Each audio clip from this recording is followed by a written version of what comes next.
Genesis. Genesis chapter 1. In the beginning God created the heaven and the earth.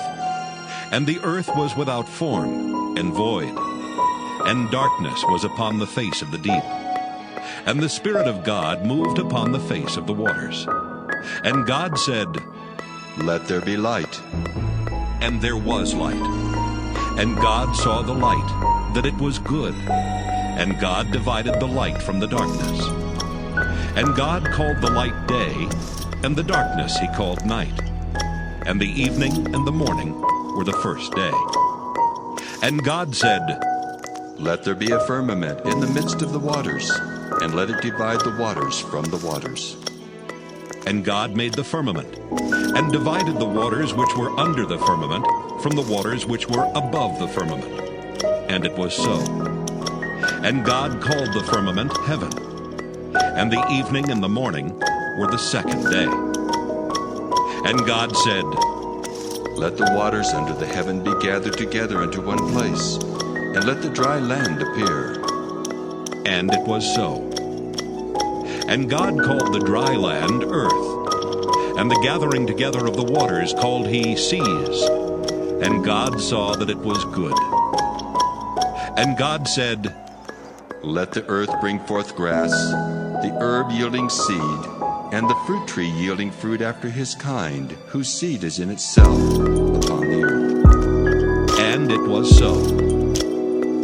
And the earth brought forth grass, and herb yielding seed after his kind, and the tree yielding fruit, whose seed was in itself after his kind.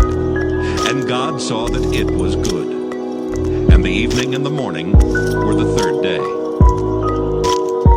And God said, "Let there be lights in the firmament of the heaven to divide the day from the night, and let them be for signs and for seasons and for days and years, and let them be for lights in the firmament of the heaven to give light upon the earth." And it was so.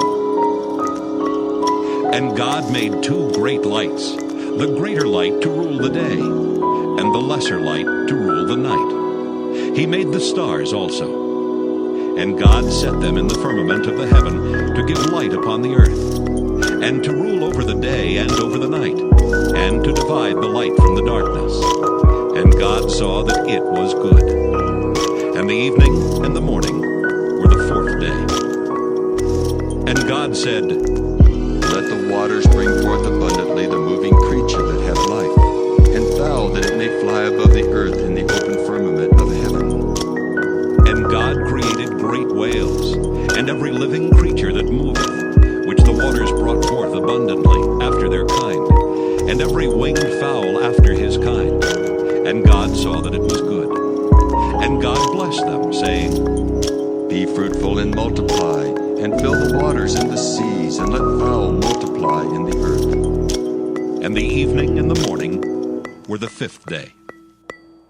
And God said, "Let the earth bring forth the living creature after his kind, cattle, and creeping thing, and beast of the earth after his kind." And it was so. And God made the beast of the earth after his kind, and cattle after their kind, and everything that creepeth upon the earth after his kind. And God saw that it was good. And God said, "Let us make man in our image, after our likeness, and let them have dominion over the fish of the sea, and over the fowl of the air, and over the cattle, and over all the earth, and over every creeping thing that creepeth upon the earth." So God created man in his own image. In the image of God created he him. Male and female created he them. And God blessed them. And God said unto them, "Be fruitful and multiply, and replenish the earth and subdue it, and have dominion over the fish of the sea, and over the fowl of the air, and over every living thing that moveth upon the earth." And God said, "Behold, I have given you every herb-bearing seed which is upon the face of all the earth, and every tree and the which is the fruit of a tree yielding seed. To you it shall be for meat, and to every beast of the earth, and to every fowl of the air, and to everything that creepeth upon the earth, wherein there is life, I have given every green herb for meat. And it was so. And God saw everything that he had made, and behold, it was very good. And the evening and the morning were the sixth day.